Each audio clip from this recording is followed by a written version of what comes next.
नमस्कार मंडळी. महादेवाला काळी मिरी का वाहतात? काळी मिरी असं शक्तिशाली साधन आहे ज्यानं तुमचं आयुष्य 100% बदलेल. तुम्ही सुद्धा आजमावून बघा काळी मिरीची ताकद. तुम्ही कधी विचार केला आहे का, श्रावण महिन्यात काही भक्त महादेवाला काळी मिरी का वाहतात ते? सगळेच बेल, धोत्रा, दूध या गोष्टी वाहतात, पण काही ठराविक अशी लोकं आहेत जी काळी मिरी महादेवाच्या पिंडीवरती म्हणजेच शिवलिंगावरती वाहतात. तर ती का वाहतात? हा एक गुप्त संकेत आहे. हा उपाय सर्वसामान्य भक्तांसाठी नाही, हा आहे त्या लोकांसाठी ज्यांना महादेवाशी थेट संवाद साधायचा आहे. जर तुमच्या आयुष्यात अडकलेली कामं आहेत, सतत संकट येत असतील, तर या उपायानं तुमचं नशीब हे नक्कीच बदलू शकतं. मंडळी, श्रावणात एका विशिष्ट दिवशी विशिष्ट पद्धतीने जर काळी मिरी वाहिली तर महादेव स्वतः कृपा करतात असं म्हटलं जातं. तर त्यासाठी हा व्हिडिओ तुम्ही शेवटपर्यंत बघा, कारण शेवटी मी तुम्हाला तो खास दिवस आणि ती खास वेळ आणि खरी पद्धत सांगणार आहे, जी आजपर्यंत कुणीही उघडपणे तुम्हाला सांगितलेली नाही. त्यासाठी चॅनलवरती नवीन असाल तर चॅनलला सबस्क्राईब नक्की करा आणि एक लाईक व्हिडिओला नक्की करा. श्रावण महिना आणि महादेवाची विशेषता. श्रावण महिना हा महादेवाचा अत्यंत पवित्र महिना मानला जातो. या महिन्यात देवातिदेव महादेवांचं पूजन केल्यास तो आपल्यावरती लवकरच प्रसन्न होतात. या काळात दर सोमवारला शिवलिंगावर जलाभिषेक केला जातो. दूध, बेलपत्र, धोत्रा, गंगाजल हे सर्व भगवान शिवांना अत्यंत प्रिय आहे. महादेव हा असा देव आहे जो वैराग्याचं प्रतीक आहे. त्याला गाजावाजा नको, मोठ्या मूर्ती नको आहेत, फक्त त्याला भक्ती हवी आहे. पंचामृतानं अभिषेक, बेलपत्र अर्पण, तुपाचा दिवा लावणं ह्या सर्व गोष्टी आपल्याला माहीत आहेत. पण त्याच्याही पलीकडे एक रहस्य असं आहे, ते म्हणजे आपण काळी मिरीचा उपाय करणार आहोत. बघा, काळी मिरी म्हणजे काय, तिचं आध्यात्मिक महत्त्व काय आहे ते आपण पाहूया. काळी मिरी ही एक औषधी आहे. आयुर्वेदात ती पचन सुधारते आणि शरीरातील दोष नष्ट करते.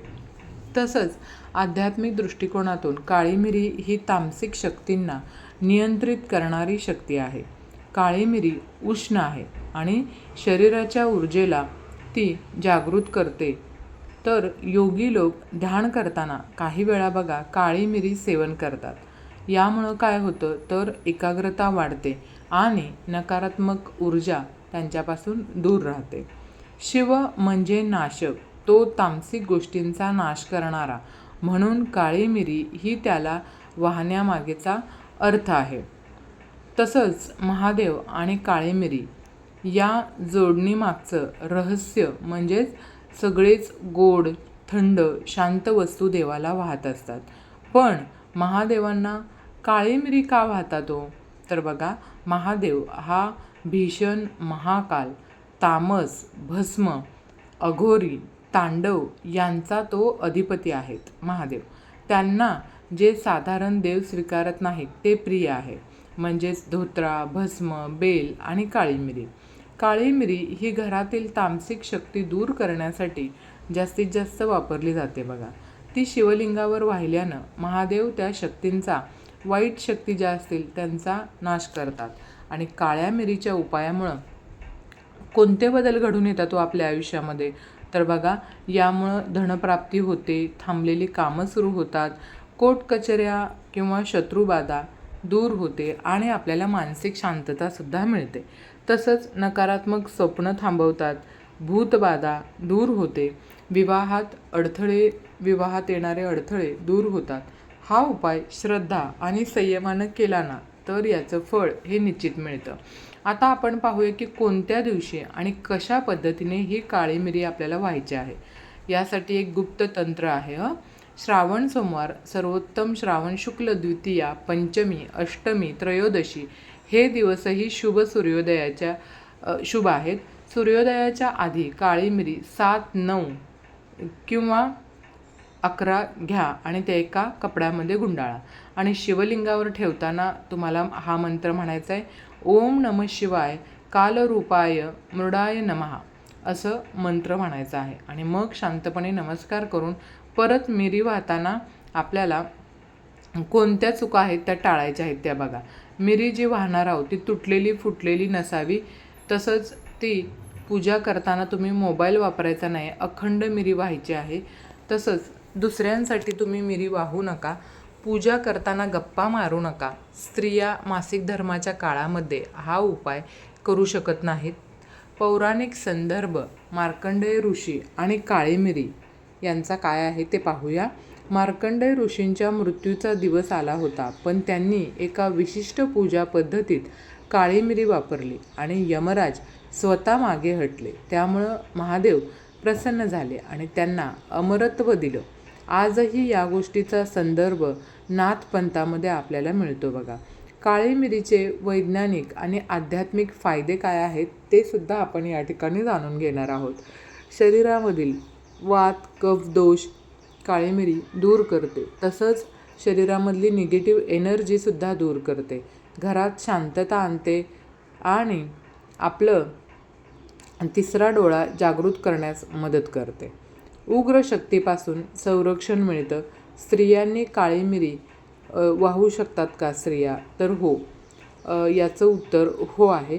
नक्कीच स्त्रियासुद्धा काळी मिरी भगवान शिवशंकरांना वाहू शकतात. उग्र शक्तीपासून यामुळं स्त्रियांना संरक्षण मिळतं. स्त्रियांनी पवित्र मनाने आणि नियमाने हे केलं तर त्यांची इच्छा लवकरच पूर्ण होते.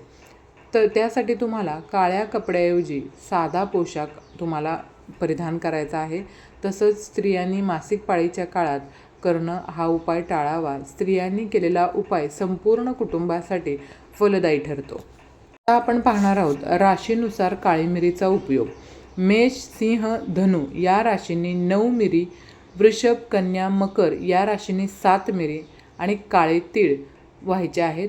मिथुन, तुला आणि कुंभ यांनी मिरी आणि कापराचा तुकडा, कर्क, वृश्चिक, मीन यांनी मिरी आणि दूध थोडंसं व्हायचं आहे. काळी मिरी वाहण्यासाठी 5 लक्षणं तुमच्यात आहेत का ते आपण पाहूयात. सतत रात्रभर वाईट स्वप्न पडतात, कामं अडत चाललेली आहेत, घरात वादविवाद वाढलेले आहेत, मनात एक अव्यक्त भीती आहे, अंगात थकवा जाणवतोय, आळस आणि नकारात्मकता ही लक्षणं तुमच्यामध्ये जर असतील तर आजच तुम्ही काळी मिरी गुप्तपणे व्हायचे आहे. आता गुप्त मंत्र आज पहिल्यांदा मी तुम्हाला सांगते आहे. हा मंत्र बघा. ओम कालभैरवाय नमः, मम सर्व कार्य सिद्धी कुरु कुरु स्वाहा. हा मंत्र काळी मिरी वाहताना मनातल्या मनात आपल्याला 5 वेळा तरी किमान म्हणायचा आहे. तसंच श्रावण महिन्यातील श्रवण नक्षत्र असलेला सोमवार हा दिवस अत्यंत प्रभावी दिवस मानला जातो. या दिवशी काळी मिरी वाहणं म्हणजे अमृता समान आहे. मित्रांनो, काळी मिरी हा केवळ एक मसाला नाही आहे, तर ती एक दैवी संकेत आहे. हा उपाय तुम्ही श्रद्धेने आणि विश्वासाने केला तर नक्कीच तुमच्या मनातील कोणतीही इच्छा पूर्ण होईल. तर व्हिडिओमधील माहिती आवडली असेल अशी अपेक्षा करते आणि माहिती आवडली असेल तर चॅनेलला लाईक करा आणि सबस्क्राईब करायला विसरू नका. तसंच असेच नवनवीन माहितीपूर्ण व्हिडिओ पाहण्यासाठी बेल आयकॉनलाही प्रेस करा आणि हाईप करा. धन्यवाद. भेटूयात अशाच नवनवीन माहितीपूर्ण पुढच्या व्हिडिओमध्ये. तोपर्यंत धन्यवाद. श्री स्वामी समर्थ. हर हर महादेव.